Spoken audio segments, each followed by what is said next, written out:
San Agustín, obispo y doctor de la Iglesia. 354 a 430. Doctor de la Gracia. Memoria obligatoria. 28 de agosto. La historia de San Agustín es la historia de un alma y de un siglo. El alma tiene acaso más interés que todo el ambiente que la rodea.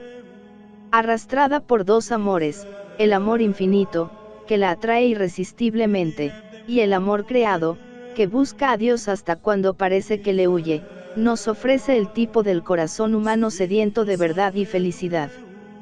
Este doctor insigne, el pensador a quien más debe el mundo occidental, nació en una pequeña ciudad de Numidie, Tagaste, que hoy se llama Soucaras. Hijo de una madre profundamente piadosa, Santa Mónica. Fue educado desde sus primeros años cristianamente, pero sin recibir el bautismo. Tres grandes ideas hicieron viva impresión en su inteligencia infantil, la de un Dios providencia, la de un Cristo Salvador y la de una vida futura. No tardó en revelarse como un niño prodigiosamente dotado. No obstante, odiaba los libros, era perezoso y disipado y tenía particular aversión a la lengua griega. En sus rezos infantiles pedía al Señor que le librase del azote del maestro, y él mismo nos dice que todo su afán era divertirse. Sin embargo, su inteligencia era tal, que pronto aprendió todo lo que podían enseñarle en la escuela de Tagaste. Alentado por aquellos primeros éxitos, su padre, que no era rico, hizo un esfuerzo para llevarle a estudiar en las escuelas de Madaura, la ciudad de Apuleyo. Allí empezó a hacer versos, imitando los de la Enade. Leía con pasión los poemas virgilianos, los estudiaba y los aprendía de memoria. La aventura de Daidou, sobre todo, le arrancaba lágrimas ardientes, envolvía su alma en una atmósfera de ensueño, y le llenaba de gozo pensando en la embriaguez del amor. Más tarde, cuando llegue la hora del desengaño, conocerá las inefables dulzuras del verdadero amor. Entonces podrá decir con la autoridad de quien lo ha experimentado todo, la delectación del corazón humano en la luz de la verdad y en la abundancia de la sabiduría, la delectación del corazón humano, del corazón fiel, del corazón santificado, es única. No encontraréis nada en ningún placer que se la pueda comparar. No digáis que es un placer menor, porque lo que se llama menor no tiene más que crecer para ser igual. Es otro orden, es una realidad distinta. A los 16 años, Agustín sabía tanto como sus maestros de Madaura. Fuele preciso volver a Tagaste, en el momento en que empezaba para él la crisis de la pubertad. Allí la vida ociosa fue fatal a su virtud. Abandonado a sí mismo, se entrega a los placeres con toda la vehemencia de su temperamento africano. Al principio, reza, pero sin deseo de ser oído. Dame, oh Señor, la castidad, mas no ahora. Cuando al terminar el año 370 llega a Cartago para proseguir sus estudios, la fascinación de la vida sensual y pagana le envuelve como un torbellino irresistible. Contrae una relación culpable, que le atormenta y le tiraniza, y solo después de varios años, desgarrado por los aguijones encendidos de los celos, azotado por las sospechas, los temores y la ira, empezó a sentir la necesidad de abandonar lo que él llamó, el pantano de la carne. La lectura del Hortensio, un libro de Cicerón, hoy perdido, imprime a su vida una dirección nueva y despierta en su alma un ideal más puro. De repente, toda vana esperanza apareció vil a mis ojos, y con un ardor increíble del corazón empecé a desear la inmortalidad de la sabiduría. Desde este momento la retórica se convierte para él en una carrera, la filosofía, en el anhelo de todo su ser. Pero este amor ciego del saber le hace caer, cuando iba a cumplir los 20 años, en la herejía de los maniqueos.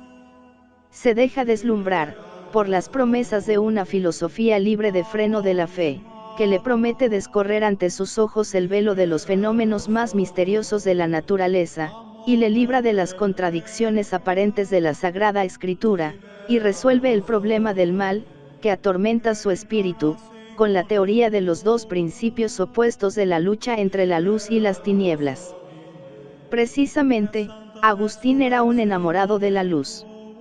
Ningún escritor la ha celebrado con más entusiasmo, y no solo la luz de la bienaventuranza inmortal, sino también la luz que alegra los ojos, la de los campos de África, la del sol y las estrellas, la de la tierra y el mar. El joven estudiante se entregó a la secta maniquea con todo el ardor de su carácter y con toda la fogosidad de su juventud. Leía todos sus libros, defendía todas sus opiniones, era un proselitista formidable, y atacaba la fe católica, según él mismo nos dice, con una locuacidad miserable y furiosísima. Sus amigos y condiscípulos quedaron deslumbrados por la magia de su lenguaje. Este periodo herético de su vida coincide con el pleno desarrollo de sus facultades literarias. Al terminar los cursos se abrieron delante de él las perspectivas del foro, en que había brillado Cicerón, uno de los hombres a quienes más admiraba, pero, más inclinado hacia la carrera de las letras, prefirió volver a Tagaste y abrir una escuela de gramática. Allí encontró un amigo de la infancia, un joven que, acosado por las angustias de la muerte, pidió la gracia del bautismo. Agustín, que velaba a su cabecera, se burló de aquella ceremonia, pero el moribundo le reprendió ásperamente. No obstante, aquella muerte le dejó abrumado y deshecho. El dolor, dice él mismo, cubrió mi corazón de tinieblas. Por todas partes no veía más que la muerte. Mi patria se me convirtió en un suplicio, la casa paterna, en una increíble calamidad. Todo lo que me recordaba a mi amigo me llenaba de angustia. Mis ojos le buscaban día y noche, sin poderle encontrar en ninguna parte. Todo me parecía odioso, hasta la misma luz. Solo las lágrimas y los sollozos podían contentarme. Quiso olvidar el dolor buscando la gloria en un teatro más vasto y brillante, y esto le decidió a abrir en Cartago una escuela de retórica, o, como él dice, una tienda de palabras. Siguiéronle allí sus discípulos y sus amigos, entre los cuales estaba el inseparable Alipio, que irá con él de la herejía a la ortodoxia, de la ortodoxia al episcopado, y del episcopado a las cimas de la santidad. Agustín sigue entregándose apasionadamente al estudio de todas las artes liberales, enseña y aprende, discute con calor, lee sin tregua, triunfa en los certámenes, interviene en una justa poética, consigue el primer premio y recibe de manos del procónsul la corona del vencedor. Entonces es también cuando compone su primer libro, un libro hoy perdido, que trataba de la belleza. Esta actividad no logró ahogar por completo su inquietud religiosa. Ni aun en la época de sus primeros entusiasmos había llegado a sosegar su espíritu con las enseñanzas maniqueas. El vacío espantoso de una filosofía, que lo destruía todo sin edificar nada, la inmoralidad de sus adeptos, en oposición con su virtud fingida, la mediocridad intelectual de sus jefes, empezaron a desvanecer una ilusión que iba durando años y años. Se le había prometido la ciencia, es decir, el conocimiento de la naturaleza y de sus leyes, pero el tiempo pasaba sin que las doctrinas de Manes viniesen a iluminar su inteligencia. Ten paciencia, le decían los elegidos, los altos personajes de la secta, Fausto pasará por aquí, y te lo explicará todo. Fausto, el más famoso de los obispos maniqueos, llegó al fin a Cartago, recibió al ya ilustre catecúmeno, se esforzó por resolver sus dificultades, pero todas sus respuestas sirvieron únicamente para descubrir al rétor vulgar, al charlatán sin sustancia, sin el más leve barniz de cultura científica. Aquella entrevista dio al traste con las ilusiones maniqueas de Agustín. No rompió inmediatamente con la secta, pero desde entonces empezó a buscar la verdad en otra parte.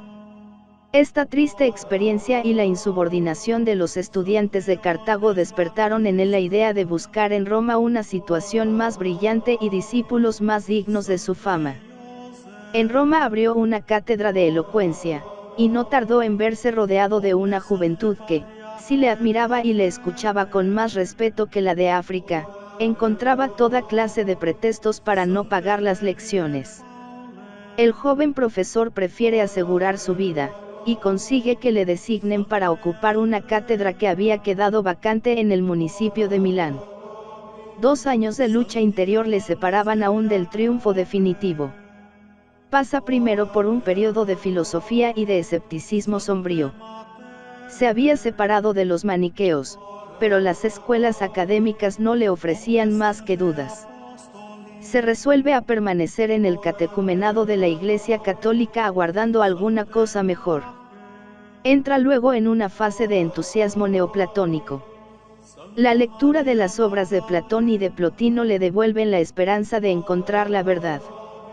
Si poco antes se creía incapaz de concebir un ser espiritual, al examinar ahora las profundas teorías platónicas sobre el mal, que es esencialmente privación, sobre la luz inmutable de la verdad, sobre Dios, ser incorpóreo e infinito, fuente de los seres, y sobre el logos del filósofo griego, que le parecía idéntico al verbo del Evangelio, sintióse arrebatado por el ímpetu de una nueva pasión, más noble y más fuerte que las anteriores. Pensó un momento que sería feliz consagrándose a la investigación de la verdad y llevando en compañía de algunos amigos una vida sencilla y casta, iluminada por la más alta actividad espiritual. Pronto se dio cuenta de que todo aquello era un sueño. Las pasiones le encadenaban aún a la existencia de los sentidos, una mujer le había seguido desde África y un hijo de ambos se sentaba en los bancos de la escuela. Sigue el último combate, y con él un periodo de esfuerzos desesperados y lacerantes. Pero su madre está junto a él, la dulce influencia de Mónica, la noticia de los heroísmos de los anacoretas orientales, y, finalmente, la conversión al catolicismo del célebre retórico Victorino, acaban por abrir su corazón a la gracia, que le rinde a los 33 años de edad, en el jardín de su casa de Milán. Él mismo ha escrito en sus confesiones el relato de aquel drama íntimo con palabras inolvidables. Sufría, dice, dando vueltas a las cadenas, que no me retenían más que por un débil eslabón, pero que, sin embargo, me retenían. Yo me decía, vamos, ahora mismo, inmediatamente. Me resolvía a comenzar, y no comenzaba. Y volvía a caer en el abismo. Y cuanto más próximo estaba el inaprehensible instante en que iba a cambiar mi ser, más me sobrecogía el terror. Y las naderías de naderías, y las vanidades de vanidades, y mis amistades antiguas me agarraban por la ropa de mi carne, y me decían al oído, nos despides. ¿Cómo? Y no podremos hacerte compañía. Ahora no me asaltaban de frente, como en otros tiempos, atrevidas y exigentes, sino con tímidos cuchicheos murmurados a mi oído. Y la violencia de la costumbre me decía, podrás vivir sin ellas. Más del lado por donde yo temía pasar resonaba una voz de aliento. La casta majestad de la continencia extendía hacia mí sus manos piadosas, y me mostraba, desfilando a mis ojos, una multitud de niños, doncellas, viudas venerables, mujeres envejecidas en la virtud y vírgenes de todas las edades. Y con un tono de dulce y confortante ironía, parecía decirme, ¿y qué? ¿No podrás tú lo que estos y estas? Esta lucha interior era como un duelo conmigo mismo. Avanzaba hacia el fondo del jardín, dejaba correr mis lágrimas, y exclama entre sollozos, ¿hasta cuándo, Señor, hasta cuándo? Mañana. Mañana. ¿Por qué no ahora? Clamaba y lloraba con toda la amargura de mi corazón roto. Y, repentinamente, oigo salir de una casa vecina como una voz de niño o doncella, que cantaba y repetía estas palabras. Toma y lee. Toma y lee. Hice memoria para recordar si era algún estribillo usado en los juegos infantiles, de nada parecido me acordé. Volví al lugar donde antes me hallaba y en donde había dejado el libro de las epístolas de Pablo. Le tomé, le abrí, y mis ojos se encontraron con estas palabras, no viváis en los banquetes ni en el libertinaje, sino revestíos de Jesucristo. No quise, No tuve necesidad de leer más. Inmediatamente se difundió por todo mi ser como una luz de seguridad que disipó las tinieblas de mi incertidumbre. Fui en busca de mi madre. Le referí todo lo sucedido. Alegróse al escucharme. Triunfaba y te bendecía, Señor, a ti, que eres poderoso para concedernos más de lo que pedimos y pensamos. Esto sucedía en otoño del año 386. Inmediatamente Agustín renunció a su cátedra para retirarse a Casiciaco, una finca de los alrededores de Milán, con la intención de entregarse al estudio de la verdadera filosofía en compañía de su madre, de su hijo Adeodato y de sus amigos. Empieza ahora en su vida un periodo de 10 años, durante el cual se realiza en su espíritu la fusión de la filosofía platónica con la doctrina revelada. El retiro de Casiciaco parece realizar el sueño tanto tiempo acariciado. El mismo Agustín ha recordado varias veces en sus obras aquella vida de quietud, animada por la sola pasión de la verdad. A él le enojaba la administración de la finca y el trato con esclavos y colonos, pero su salud exigía esta distracción. Al mismo tiempo completaba la formación de sus amigos por medio de lecturas literarias y conversaciones filosóficas acerca de la verdad, de la certidumbre, de la felicidad en la filosofía, del orden providencial del mundo y del problema del mal, en una palabra, de Dios y del alma. Aquellas charlas con sus discípulos, a quienes había comunicado su desprecio del mundo y su repugnancia por la vida de los sentidos, le dieron, recogidas por los estenógrafos, la sustancia de sus primeros libros, los soliloquios, los diálogos acerca de la vida bienaventurada, del orden, de la inmortalidad y de las doctrinas de los académicos. El filósofo vivía aún en Agustín, y vivirá hasta la última hora de su vida, pero sobre el filósofo vivía el cristiano, el penitente. Su filosofía no es ya la que condenan los libros santos, es la Santa Filosofía, la que ama y aprueba Mónica, que interviene en aquellas conferencias, donde se ventilan los más santos problemas, y pone en ellas la voz de su corazón y las intuiciones de su alma exquisita. Agustín ha vencido el orgullo de la inteligencia y el de la carne, ahora su ignorancia le aterra, su miseria moral le horroriza, el recuerdo de sus desórdenes le llena de dolor. Renuncia al dinero, a la enseñanza y al matrimonio. Su única esposa será la sabiduría. Por la libertad de mi alma, nos dice él mismo, me sujeté a no tomar mujer. Toda su alma de catecúmeno está en aquel grito de los soliloquios, haz, oh Padre, que yo te busque. Bautizado en la primavera de 387, no tiene más que continuar la vida comenzada antes del bautismo. Su único deseo es abandonar el mundo, vivir una vida humilde y oculta, entregada al estudio de la Sagrada Escritura y a la contemplación de Dios. Más de una vez, sus enemigos le acusarán de haberse convertido por ambición. El odio le cegaba, y con el odio, la envidia. Es difícil encontrar conversión más sincera, más desinteresada y a la vez más heroica. Agustín estaba en el momento más brillante de su vida. Hay hombres a quienes las cosas abandonan a su pesar, él abandonaba todas las grandes cosas con que los hombres sueñan, abandonaba todo lo que había amado con frenesí. Un año después de su bautismo le vemos en Tagaste planeando su programa de vida perfecta, vende sus bienes, distribuye el dinero entre los pobres, y se consagra a una vida de pobreza, de oración y de estudio. El nuevo convertido es ya un apologista y un polemista. En un alma de fuego, como la suya, a la conversión tenía que seguir el proselitismo. Continúa la serie de sus obras filosóficas, combate a los maniqueos, oponiendo sus fingidas virtudes a la santidad auténtica de la Iglesia, y empieza a preocuparse por las grandes cuestiones teológicas. La apologética cristiana se hace más amplia y profunda. Se trata de demostrar, dice Agustín, con una fórmula audaz, primero, que es razonable el creer, y luego, que el no creer sería una locura. La santidad del cristianismo y la transformación moral del mundo eran los fenómenos que más impresión hicieron en la mente de Agustín. La Iglesia se presentaba a sus ojos como una demostración puesta al alcance de todos. Examina los dogmas cristianos en sus relaciones con el alma, deteniéndose, sobre todo, en las doctrinas antropológicas del pecado y de la gracia, tomando como punto de partida el aspecto humano y psicológico, la felicidad. Él insístenos, Señor, para ti, y nuestro corazón está inquieto hasta que descanse en ti. En Tagaste, Agustín hacía vida monacal, vida de penitencia, de caridad y de trabajo.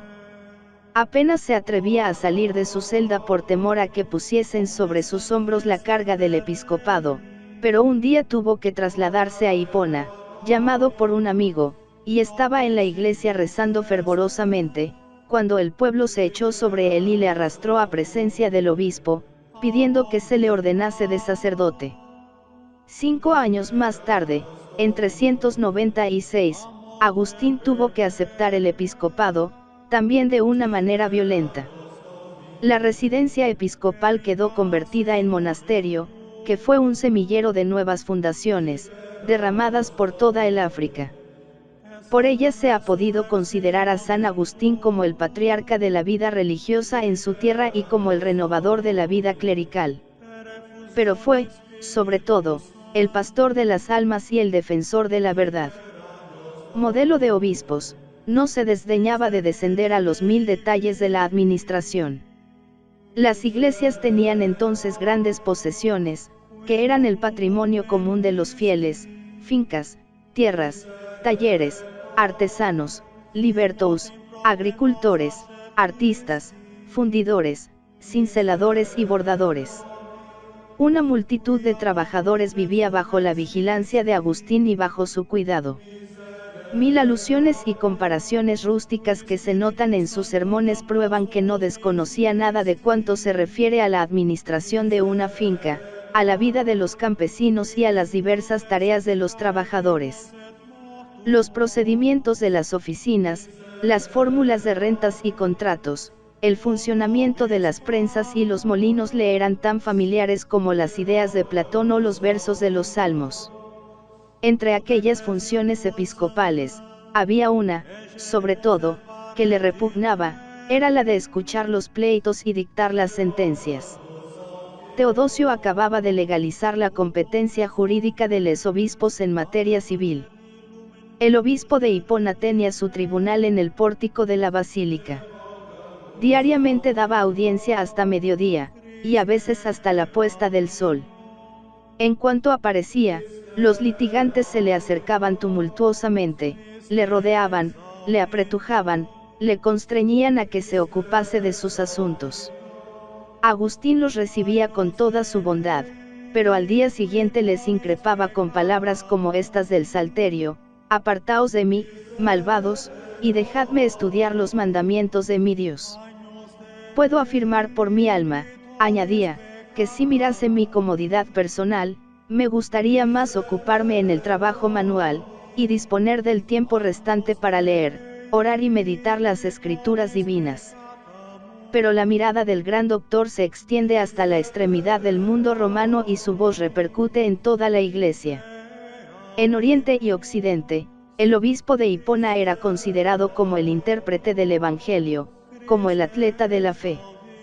Se ha dicho, con razón, que el imperio prolongaba únicamente su agonía para dar paso a la acción ejercida por este hombre extraordinario en la historia universal. Es increíble la actividad de Agustín durante los 36 años de su episcopado. Dirige, gobierna, administra, organiza concilios, recorre las vastas provincias de África, alimenta a su pueblo con aquella palabra sublime y familiar al mismo tiempo, que los hombres no han vuelto a escuchar otra vez, discute con los herejes, y con un fervor proselitista que no se fatiga nunca, prosigue sus campañas contra todos los enemigos de la Iglesia. Demuestra, contra los maniqueos, que Dios ha preferido sacar el bien del mal, antes que no permitir el mal, negando la libertad a la criatura. Contiene, deshace y aniquila a fuerza de inteligencia y de paciencia el formidable poder del cisma donatista, y cuando Pelagio y Celestio empiezan a propagar sus doctrinas, sale al campo con toda la fuerza de su genio en favor de la gracia. También él había afirmado, con una intensidad de emoción que pocos hombres habrán igualado, la existencia de una voluntad libre, mediante la cual el hombre es señor de su destino entre las solicitaciones contrarias del bien y del mal. Sin embargo, esta clara visión del libre albedrío no le impedía confesar la existencia de dos grandes fuerzas que se disputan el corazón humano, la concupiscencia, fruto del pecado original, y la gracia. En sus confesiones, publicadas en el año 400, había dicho: Señor, dadnos lo que mandáis, y mandad lo que queráis. Pero la atracción moral de la gracia no aminora la facultad de obrar, sino que la acrecienta. Agustín lo afirma con esta poderosa fórmula: los hombres son movidos para que obren, no para que permanezcan inertes. Estas polémicas agustinianas eran la señal de que existía en el mundo un poder nuevo. En el mundo grecorromano, el arte de raciocinar había servido al sofista para propagar el error. Ahora, en presencia de Agustín, era forzoso reconocer que el cristianismo poseía no tan solo la verdad, sino también todos los recursos de la dialéctica para defenderla. Y hubieron de reconocerlo los paganos, lo mismo que los herejes. Viendo el imperio a punto de desmoronarse, idólatras y cristianos se echaban mutuamente la culpa de haber causado su ruina. La perturbación de los espíritus era general. Roma, la Roma eterna, cuyo culto se había asociado a las viejas divinidades nacionales, y que continuaba siendo a los ojos de los escépticos una especie de divinidad, estaba ahora a merced de los invasores. Todos los que amaban el orden y la tradición se hallaban profundamente desorientados, y no faltaban creyentes que dudaban de su fe al pensar en la catástrofe de la Roma cristiana. El genio de Agustín había previsto el peligro, y desde 412 ocupaba los ousios de su laborioso ministerio en la composición de una obra, que debía absorberle 14 años de meditación y trabajo, y que fue la Ciudad de Dios. Con las Confesiones, la Ciudad de Dios ocupa un lugar aparte en el arsenal inmenso de su obra literaria. Las Confesiones son la psicología vivida de un alma individual, la Ciudad de Dios es la filosofía de la historia de la humanidad. Ante el problema suscitado por la caída del Imperio Romano, Agustín, por un vuelo de su genio, derrama su vista a través de los siglos y considera el panorama completo de la humanidad en sus relaciones con la religión cristiana.